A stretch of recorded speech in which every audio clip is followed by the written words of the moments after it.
Selamat malam para pendengar setia di seluruh Indonesia di Dongeng Aki Rukman. Selamat mendengarkan dan tetap merdeka. Assalamualaikum warahmatullahi wabarakatuh. Bismillahirrahmanirrahim. Alhamdulillahilladzi anjalas sakinata fi qulubil mu'minin liyazdadu imanama imanihim.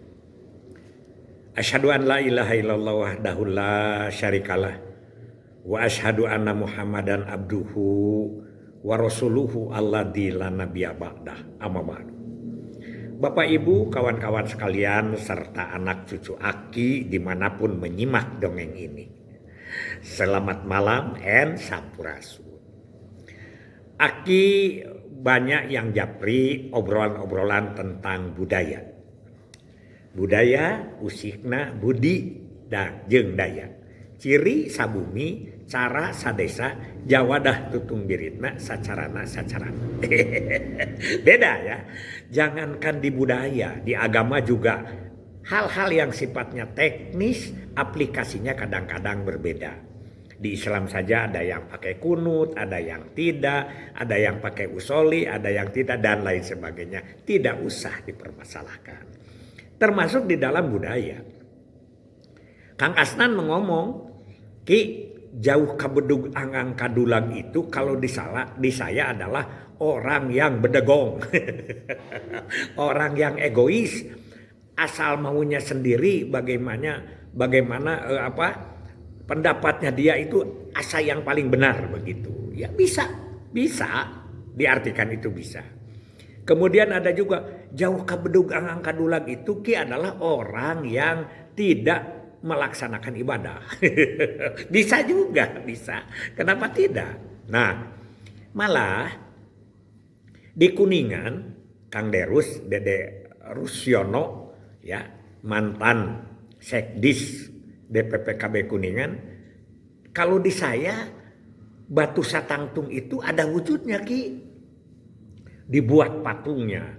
Dan itu dulu dipakai oleh kawan-kawan kita non-muslim, misionaris dan lain sebagainya. Sekarang sudah dibongkar, disesuaikan, diarahkan, sehingga di situ kerukunan beragama itu ada, katanya begitu. Betul. Aki juga lihat itu di YouTube-nya Kang Deddy Mulyadi ya. Banyak. Nggak apa-apa. Itu juga sama bahwa kita itu sekarang zamannya keanekaragaman. Toleransi harus tinggi dan lain sebagainya. Kemudian banyak juga yang bertanya ya, Kang Soherman, kalau begitu ciri-ciri pemimpin sunnah itu Ki cocok kalau jadi presiden untuk memperbaiki bangsa Indonesia ini. Bisa juga. Bisa juga. Kemudian katanya dia mencontohkan figurnya adalah Deddy Mulyadi. Bahwa Deddy Mulyadi itu menerjemahkan segala kehidupan ini dalam prospek-prospek yang menurut saya itu adalah baik. Bisa juga ya. Sekarang ada yang bertanya ke Aki, Ki, orang Sunda itu siapa saja? Oh, itu yang sudah manggung di tingkat nasional ataupun regional. Banyak. Semua gubernur juga baik. Semua para menteri juga baik kalau kita memandangnya dari sudut positif. Pan dari orang masuk beda pandangan ya, beda pandangan. Lah ini musim hajat nih, musim hajat. Kalau kita datang ke tempat hajat yang begitu meriah, kita bisa mencontohkan bahwa ini mewah, meriah. Tapi apa yang terjadi? Kebebasan terbelenggu oleh IO begitu loh, bayaran mahal, waktu terbatas dan lain sebagainya. Tidak ada kebahagiaan yang begitu panjang, tapi kalau di kelompok itu ya memang bahagianya begitu. Tapi yang hajat di kampung dengan modal sedikit, euyah-euyahan, tilu poe tilu penting ya. Apa artinya?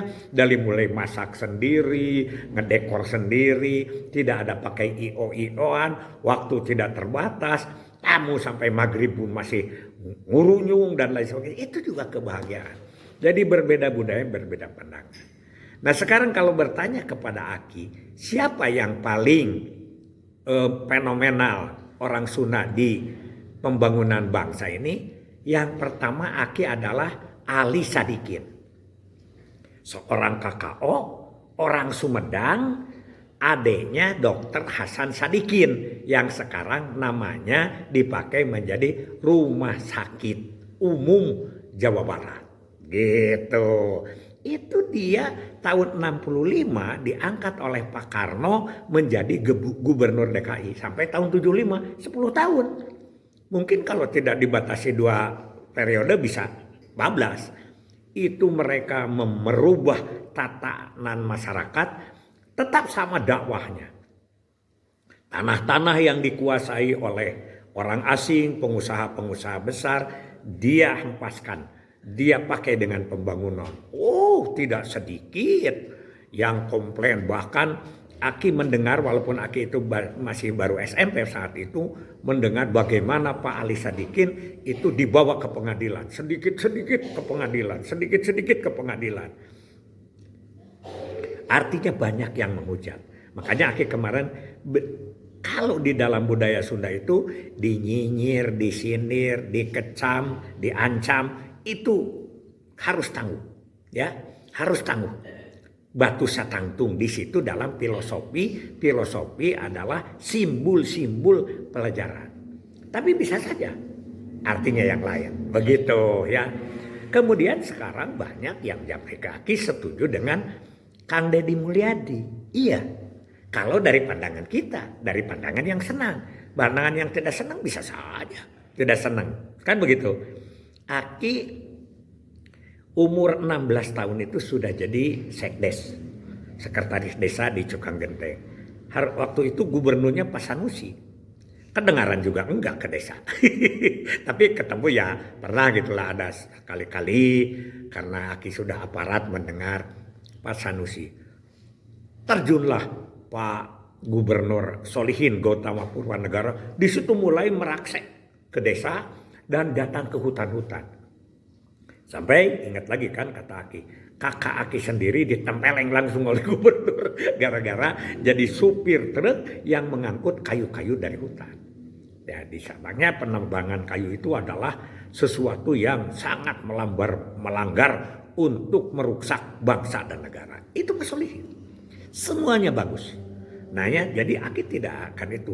Kemudian diganti dengan Pak Aang Kunaipi. Juga begitu. Si Pak Ustadz itu ya, Ustadz ulama itu. Pak Aang Kunaipi itu ulama. Dengan menciptakan kerukunan. Ya, batur sakasur, batur sadapur, batur sasumur, batur salemur, batur sagubernur. Kadang-kadang dilecehkan dengan tukang bubur, tukang bajigur, tukang gagali sumur, jeung nu galade bujur. Begitu, itu kan candaannya seperti itu. Pak Yogi mendisiplinkan bangsa ini. Tib mantra, tertib, aman, sejahtera. Kemudian siapa lagi? Panuriana, rereongan sarupi. Ya, ada yang daka balarea, dahareun loba, kabuli kurayan, reformasi lancar. Itu konsep-konsep gubernur. Kemudian Pak Dhani juga bagus sekali itu. Bagaimana? Nu jauh urang deketkeun, geus deket urang layetkeun, geus layet urang pahetkeun. Waduh, itu konsep-konsep bagus sekali, ajaran bagus. Cuman pelaksanaannya yang susah.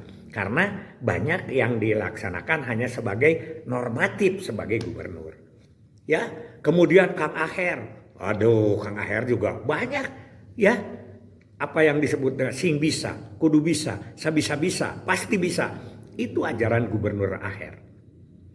Kemudian Kang Deddy, ya itu semuanya apa-apa filosofi Sundanya diapalkan, dikampanyekan dan dilaksanakan. Nah, ini yang pelaksanaannya melebihi dari gubernur-gubernur yang lain. Konsepnya tidak begitu ini ya, tidak begitu aneh karena konsep itu biasa-biasa yang sudah diajarkan oleh leluhur kita.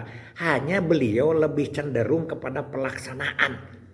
Dan kampanye yang pertama dia dakwah. Dakwah apa? Dakwah yang merusak hutan itu adalah dosa. Yang menduduki tanah tanpa izin dan tanpa pajak itu dosa. Kemudian di bawahnya itu ada saluran air yang menjadi banjir, itu dosa. Tidak terasa berpuluh tahun dia bergelimang di dalam kesalahan, tiba-tiba diajak. Coba ulama mana, ustadz mana yang bisa merubah dalam waktu sebentar. Nah makanya disitulah yang disebut gubernur bawain ke akhirat. Soal nanti di akhirat itu apakah kelakuan Pak Dedi itu baik atau berat, beliau yang akan menghadap ke Sang Holi. Kan kita dari kacamata kita, dari kacamata Aki terutama, bagaimana dia mengajak orang yang tidak bayar pajak, maka dia dibebaskan, diberi keringanan. Orang yang salah tidak begitu langsung diusir, tapi diberi biaya untuk hidup sementara. Kemudian diusahakan usahanya dipakai jadi pegawai dan lain sebagainya. Yang celaka, yang tidak punya duit didatangi. Itulah yang disebut dengan lahir Aisan. Itu yang menurut Aki obrolan-obrolan kita malam ini, yaitu bahwa budaya bisa beda dan figur-figur orang Jawa Barat itu sangat up to date. Jangan sampai ada calon presiden yang mengaku yang lahir di Jawa Barat tapi tidak mengaku jadi orang Jawa Barat. Janganlah dari kelompok kita mah jangan dipilih, yang kita masih bagaimana bagusnya. Toh orang Sunda juga masih banyak yang bagus. Kecuali orang lain juga yang tidak melecehkan terhadap budaya Sunda. Hasbunallahu wa ni'mal wakil, ni'mal maula wa ni'man nasir. Wassalamualaikum warahmatullahi wabarakatuh.